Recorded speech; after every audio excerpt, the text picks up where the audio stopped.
So Trump is now looking to end a controversial migrant program. But before we talk about the migrant program, let's look at the questions that people are starting to ask themselves. And it's no reason for y'all to ask yourselves. Everything will be revealed in time. But these are the questions that people are asking themselves, considering what is going on and everybody confused about upcoming immigration and deportation. On the horizon of a second Trump administration and mass deportation threats, immigration attorneys are advising people on any pending immigration issues, such as visas and citizenship appointments. ABC 10 News reporter Laura Acevedo spoke with an attorney who shares the questions he's been getting regarding immigration. Shout out to Milk. Well, I like a lot that of the focus is directly on the border, on things like asylum seekers or those who cross the border illegally. A local immigration attorney says he's also getting a lot of questions about other types of cases, with people expressing confusion and anxiety. With just 70 days until Donald Trump's inauguration, doubt as to what his second presidency could mean for immigrants in the country. We're getting a lot of calls. People are wondering what they should do, what's going to change. Jacob Sapochnik is a San Diego-based immigration attorney who says since Election Day, his office has been fielding questions about what's next. I wonder what's going to happen in January. What's going to happen if you're undocumented? What's going to happen if you're about to apply for a visa? The link to the Patreon is in the description of the video. It's also pinned to the top of the chat. Also, the link to get your tickets to come and kick it with me in Detroit, December 14th. That's also in the description of the video. So a lot of confusion, definitely a lot of anxiety among people. Sapochnik doesn't see Trump's promises of mass deportations becoming a reality, saying the financial and labor implications would be too grave. He does foresee more enforcement of those who are undocumented, but even then, you can only deport immediately expedited people coming to the border. But if somebody's been living in the United States all these years, you can't just deport them. He does think the court's backlogs will continue. He says people with visas are asking him when to renew. If I'm going to go back home in April or May or June of next year, are the embassies going to be open? Is he going to put travel bans if I'm from Iran or Syria or from any other country? Should I go now and get my visa stamps? And companies who sponsor employees are asking what to do about work visas. Should I hire this person now? Will they be able to come back to the U.S.? Is it even worth it to do the green card? Sapochnik says if you can file, do so now before the lines and wait times get even longer. If you need to renew your visas, do it before January 20th. But ultimately says nothing is certain until the former president is sworn in once again. Listen, it's a lot of people that's feeling entitled to be here. A lot of people are feeling entitled to be here. A lot of them. 100%. And so y'all got to be careful about who it is that y'all supporting and what causes that y'all are supporting, because people are now feeling entitled to be in the United States of America. They believe that they deserve to be here. Oh man, I came over here. I crossed the Euphrates River to eventually end up in the United States of America. And they believe in their heart that they're supposed to be here. And so now they're trying to hold us accountable, hold the United States of America accountable for allowing them to be here for as long as they have.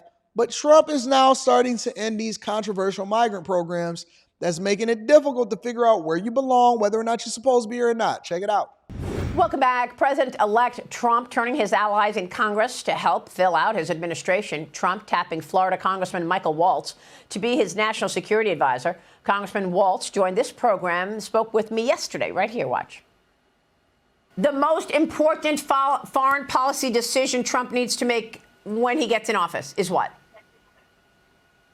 I know there are a lot. Well, I think first and foremost, it'll be underscored by America's biggest strength, which is our energy independence and energy security. Okay. Not only will that light our economy on fire, but that gives us leverage over every one of these. Trump is also selecting former New York Congressman and gubernatorial candidate Lee Zeldin to be his head of Environmental Protection Agency, and New York Congresswoman Elise Stefanik to be the U.S. ambassador to the United Nations. Joining me now is New York Congresswoman Nicole Maliotakis. She's a member of the House Ways and Means Committee and is the Republican Conference Assistant Whip. Congresswoman, good to see you. Thanks very much for being here. A couple of New Yorkers here being tapped in this incoming administration. What do you make of these selections? I think they're great selections. I've been very pleased with every appointment I've heard from President Trump so far. For New York, this is big. I've served with both Lee Stefanik and Lee Zeldin. They are very qualified. They are people who are admired within our conference. And I will say that they will represent the president and the nation well, and I think they will go on to do great things. And this coupled with Have Claudia y'all noticed Tenney that Trump has now appointed more women into his cabinet than men?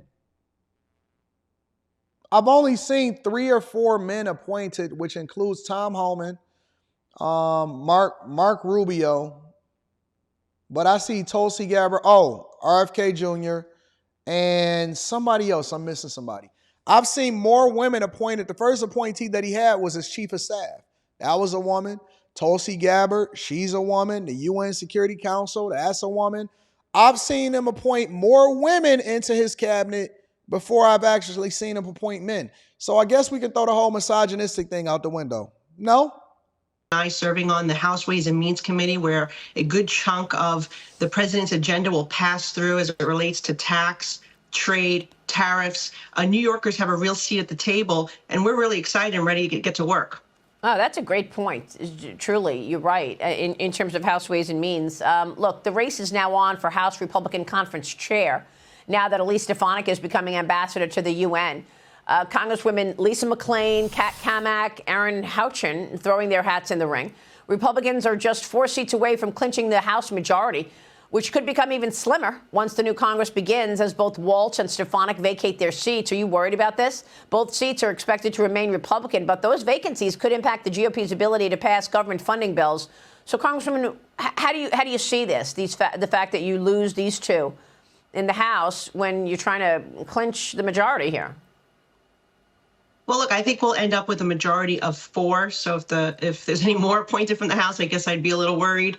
But I think that we're as close as we can be right now in terms of being united. And I think that this election has really brought Republicans together. We are excited. We are energized. We are ready to make this country affordable again and prosperous. We are ready to expand and extend a lot of the tax cut provisions that benefited the working class, the middle class. It was across-the-board cut, as you know, under President Trump with the Tax Cut and Jobs Act, doubled the family tax credit. He put in place a tremendous trade deal with Mexico. Carla, why you say misogyny still exists? Why do you say that, Carla? Carla, why do you say that? Carla, I want to hear what you got to say about that. You don't have to be on camera or anything like that, but I would love for you to be able to call in if you can. If you can't, that's fine. But Carla, help me to understand why you would say something like that. This is for Carla. I'm going to put the link in the chat. I'm going to pivot for you. I got a little bit of time. Do not hit this link if you are not Carla R. Carla R, that is for you, okay? That is for you. That link in the chat is for you. I would love to know why you think that misogyny still exists or what your mindset is behind that. Help me to understand, Carla. I'm going to leave that in there for you. In Canada, we're excited to secure the border to finally end this chaos that was created by the Biden-Harris administration with an executive order, 60 executive orders. He will undo it. We have confidence in that. And we will end the mass illegal migration in New York City and the energy policy that is so critical to everything from our national security to inflation. I'm not going to go off or nothing like that. I just want to hear your thoughts. You know, I always meet people with the energy that they give me. the costs of food, as you know. Obviously, manufacturing, producing, transporting, refrigerating, everything requires energy, and we need to be energy dominant again. And President Trump will ensure that. And with Lee Zeldin at the helm at the EPA, reducing unnecessary regulations that have just been burdensome and costly to businesses. So I'm excited for the future. I think this is an agenda that unites Republicans. So even if we're, just have a majority of 2 for a short period, I think we will stick together, be united, and get work done. Well, you certainly have to have the majority. It's going to be critical for both tax policy and the potential for the Congressional Review Act. I just dropped the link. To unwind some of these Biden regulations, right? That's going to be important. Look, New York City is putting an end to the pilot program that gave some migrants up to $350 a week for food through taxpayer-funded credit cards. This decision coming after President-elect Trump spoke with New York City Mayor Eric Adams. Adams said this: as we move toward more competitive contracting for asylum seeker programs, we've chosen not to renew the emergency contract. Since March, the city has reportedly handed out at least $3.2 million in food aid cards to nearly 2,600 migrant families. Congressman, are you sure they only use this card